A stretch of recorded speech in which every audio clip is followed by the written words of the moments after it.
This is Land of Havilah, Psalm 114. It's 8 verses celebrating God for his work in the Exodus. We'll read it all and comment. Verse 1. When Israel went out of Egypt, the house of Jacob from a people of a foreign language, Judah became his sanctuary, Israel his dominion. The sea saw it and fled, the Jordan was driven back, the mountains skipped like rams, the little hills like lambs. What was it you see that you fled? You Jordan, that you turned back, you mountains, that you skipped like rams, you little hills like lambs. Tremble, you earth, at the presence of the Lord, at the presence of the God of Jacob, who turned the rock into a pool of water, the flint into a spring of waters.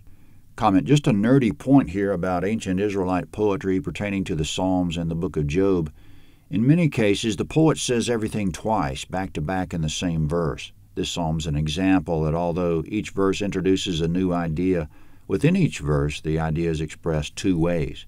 There's the idea and the repetition of the idea.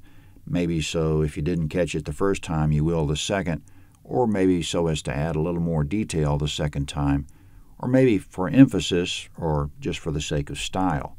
It's to our advantage because oftentimes one of the parts is hard to understand, but the second part explains it.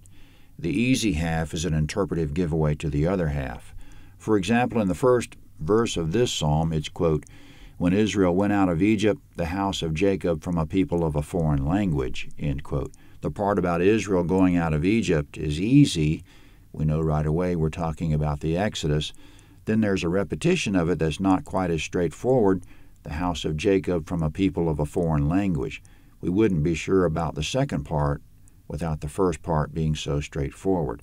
Verse 2 moves on to another point with repetition of the point, quote, Judah became his sanctuary, and the second part, Israel his dominion. Both halves make the point that God took up residence with Judah and Israel during the Exodus.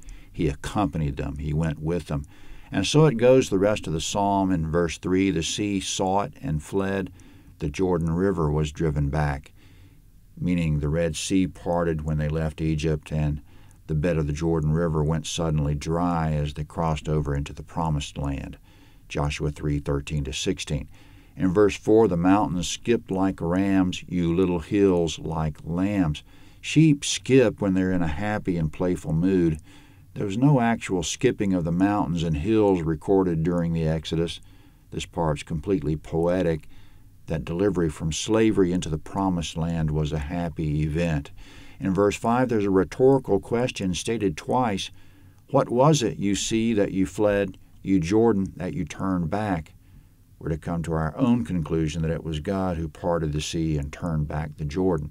In verse 7, we're starting to understand the God of the Exodus when we tremble in his presence. Quote, tremble, you earth, at the presence of the Lord, at the presence of the God of Jacob. Synthesizing the entire thing, all these marvelous things happened during the Exodus because God was with Israel. Likewise for us, when God is with us, we go forth in power that makes the earth tremble and in joy that makes the mountains skip like rams. Psalm 115 is next.